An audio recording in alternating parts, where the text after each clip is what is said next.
Jackson's going to pull up a couple of his students for us and tell us why he's doing things and what he's doing them for. I think one thing I mainly struggle with as a coach, if I'm to pick something, is it's figuring out what to change, when to change it, especially with the better player, right? With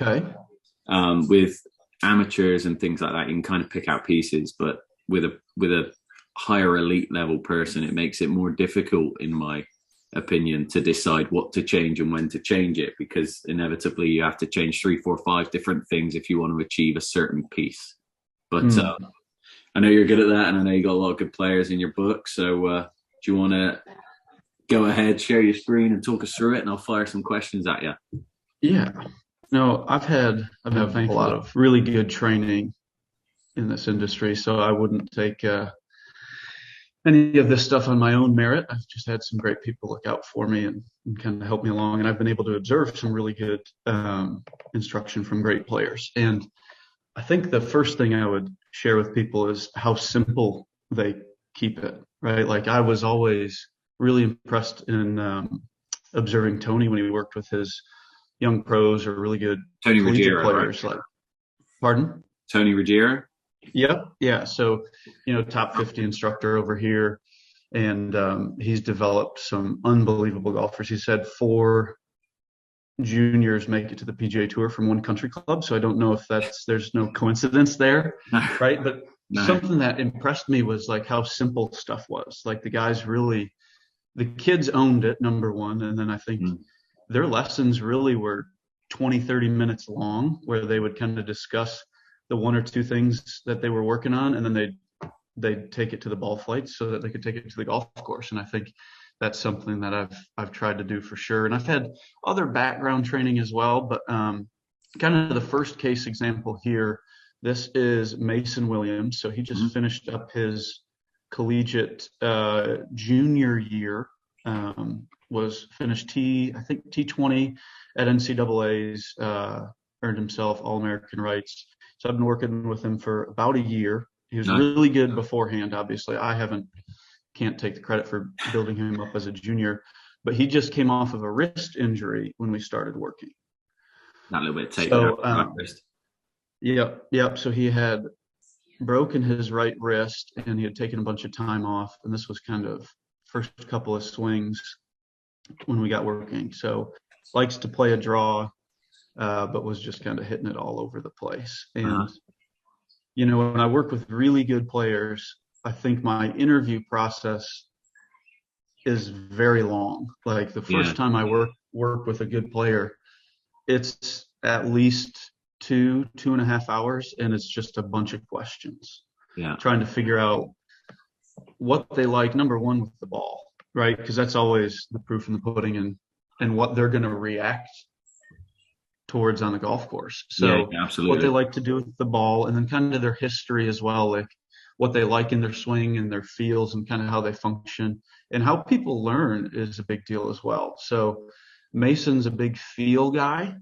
He likes visuals, but he's a big feel guy. So we had to get him back to just some simple feels. So again, this was kind of first swing that we got in the bay with him. And I'm going to pull up one from not too long ago. So obviously the first thing you're going to see is some posture differences. Yeah. Got him a little bit taller so he could move. He's got some really tight hips, which is an issue that we kind of run into, especially come tournament time, when he can't be as detailed in the gym, or he's getting tired and he needs a little bit more rest. So that's always something that comes back up. So got him a little bit taller, got him a little bit in there closer to it as that happened as well. And then, in the fall semester, we really had to manage some of the structure with the club for his right wrist. So we did a bunch of these freezer drills where he would pause up at the top there just to kind of collect that club. Yeah. What sort of checkpoint do you use at setup? Rewind it, ping it back down to that setup there. Yeah. What sort of checkpoint do you use? Because I've got a couple that I tend to use. The ones I tend to use are, so on the left where you see it's a little bit out, like you said, more so the hip or the pelvis joint or the hip is like kind of way behind his heels. Yep. Yeah, exactly. I love to see this is a little dark in here, but I look at the back of the pocket, Yeah, exactly. basically where that hip joint is, Yeah. and I like to see that kind of over the ankle joints. Exactly So that. I prefer it like kind of ankle to shin bias type of thing, more that direction, 100%. Because it's kind of all for loading the pelvis. It's very key to loading the pelvis in the backswing when you get those things right. And like 100%. He's got tight hips, he needs all the help he can get. That's exactly right. And he's got a bunch of speed too. Which obviously we don't hate speed. So I'm going to pull up, let's see. I think this was him at full motion. Mm-hmm. That looks really good. That looks really good on the right there. Yeah. And he always talked about this one piece takeaway feel. Right. And so, he kind of would lose the club a little bit at the top of the backswing. And that's what his feel, I guess, for a one piece takeaway when we had talked about that.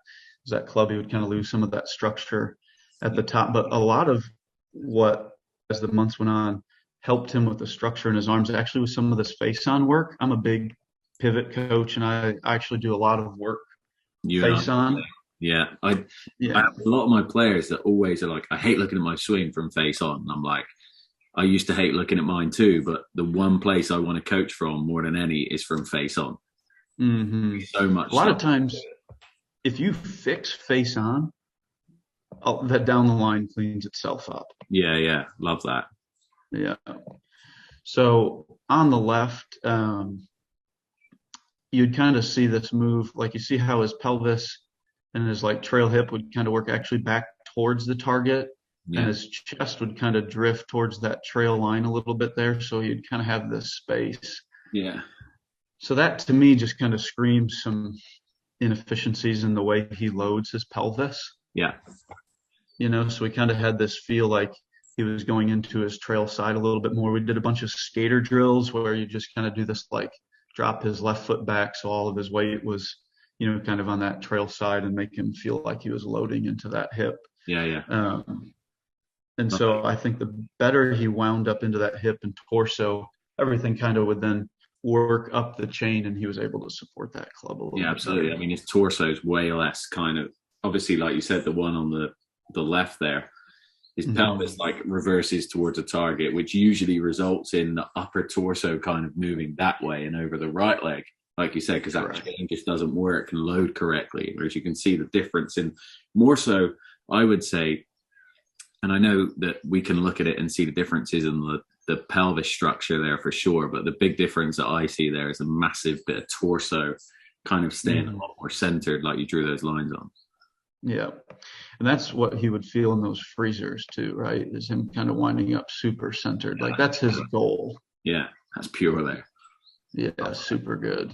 And so obviously that was what helped clear up some of that down the line stuff. And another interesting tidbit too, I picked this nugget up from Colby Touye, so this one's not on my own, but I sent him some videos of this one.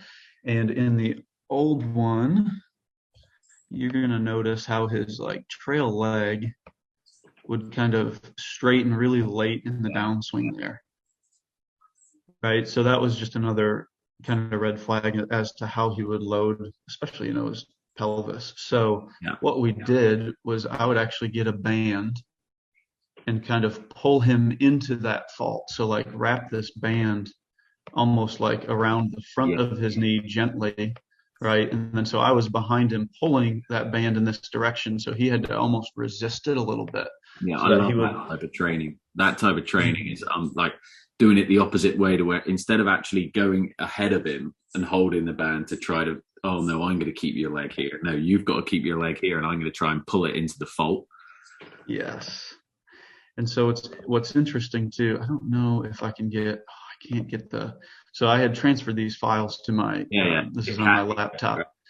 All of his swing catalyst data, which surprised me, typically I think I could guess what is going on with their feet and how they use the ground when I see somebody. But, you watch him and he looks pretty balanced at setup, especially when he winds up. But he's always been a toe dominant player. Okay. Every time he gets in there, all of his pressure is out on the balls of his feet. like nothing really into the heels, which also kind of correlates with the loading of his pelvis, right? Like typically I like to see people balanced on their feet, and then when they wind up, pressure still in the heel of that trail foot, and he really doesn't have any. Interesting.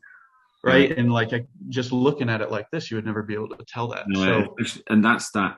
It's almost an artificial loading of the pelvis he's doing before.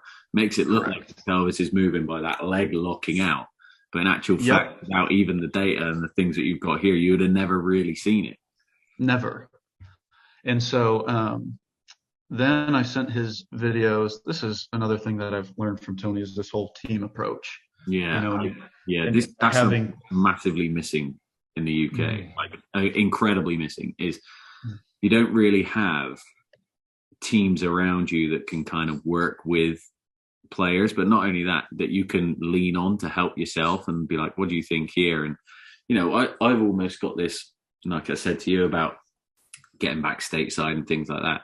You've almost got this want and desire to kind of have almost sit downs like we're having now and just chat the shit, just, you know, for however long with a bunch of us. So so sent these videos, or his previous videos, to Dr. Scott Lynn, who he's a huge pioneer behind the swing catalyst biomechanist. Awesome guy, super helpful. And you know, he watched his videos and he sent me a pretty good discourse back about what he thought. And obviously Dr. Scott Lynn's seen almost everybody's trace from the PGA Tour, especially. I mean, he's seen everybody that's hit on the swing catalyst. And there's more guys than I expected that were actually toe biased players. Really? So he had talked about how Justin Thomas was actually a little bit toe biased, and kind of as you're toe biased, you're going to be a little bit more verticals, right? You're going to use your vertical forces a little bit more. And when Tony had worked with Bill Haas, Bill was the same way. You know, and both Mason and Bill had talked about how, you know, you think about an athletic posture, if you're like guarding somebody in basketball that's coming down the court, you're never going to be back on your heels.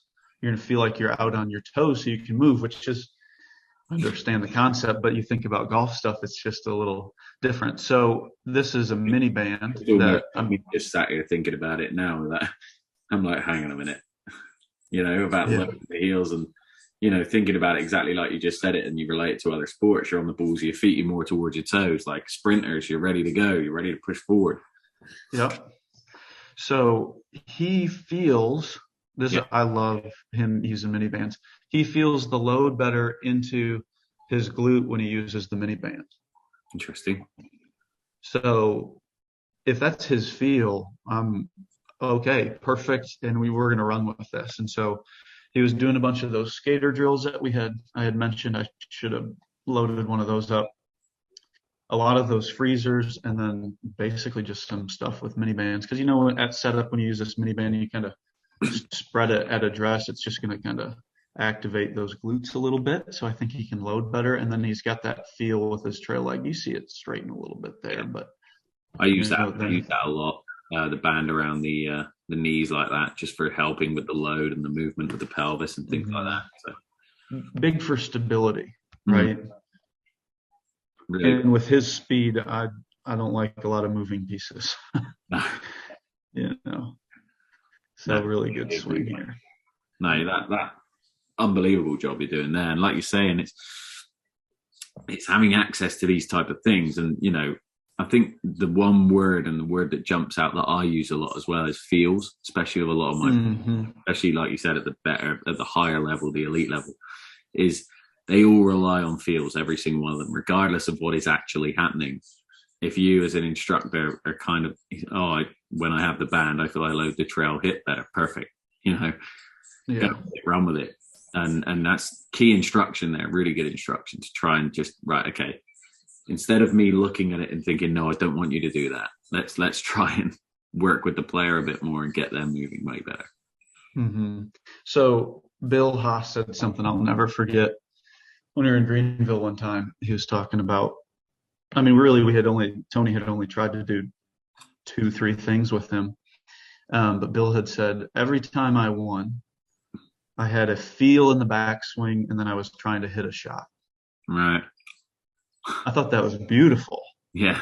right? Like that's so simple. And so, maybe the last tidbit about Mason is the first lesson we had with him. I tried to, I cleaned up that posture from when he looked kind of just sloppy and all bent over. And so we got him balanced out, got his legs taller, balanced on his feet, and all the long clubs were going right. Yeah. And he's like, when I'm balanced, he's like, I like the feel and I can feel it on the golf course, but all my long clubs are going right and I can't do it. So that's not him, right? No. Then I have to figure out another way to get him to do that. So that was a good learning moment for me in the Did you do that? time that I got to spend with him. Briefly, what did you do in that circumstance? So got him balanced out to where he was. I mean, there was a little bit of pressure on his heels, but predominantly everything was on the balls of his feet. And then that's when I kind of went back to let me pull up this other video. That's when I thought those freezers were huge for him, because when his chest would get too far, we call it lateral in the backswing, that just looked like he was trying to ship it to right field, right? Like if you load these two up to the top of the backswing. I mean, then you got him with a driver. Yeah. Right. And you put this ball up here and you give him a wider stance. Whoops. So you put that ball forward. You put his head way behind it. Yeah. I can't do that very well on this computer, but so got him balanced. And then that's when I really focused on his chest kind of staying on top of his pelvis. And he's done a great job. I'm not taking any credit for how good he's done, because he's one of the best at kind of working backwards with his game, I think. Like he talked about how he's turned his swing, especially with his irons, into like an 85% swing. Right. Because when he goes full at it with draws, he would see a lot of balls that would just start a little bit left. And I'm talking 4 yards left. Yeah. So he hits a bunch of chippy stuff, and then he like does progressions where he'll hit a 7-iron 100 yards, 110, 120, 30, 40, 50, and work his way up. And then he's like, in wind and different pins, he's like, I can hit anything under the wind, control my distance. And he said, nobody can beat me, which I thought was golden. Love it. So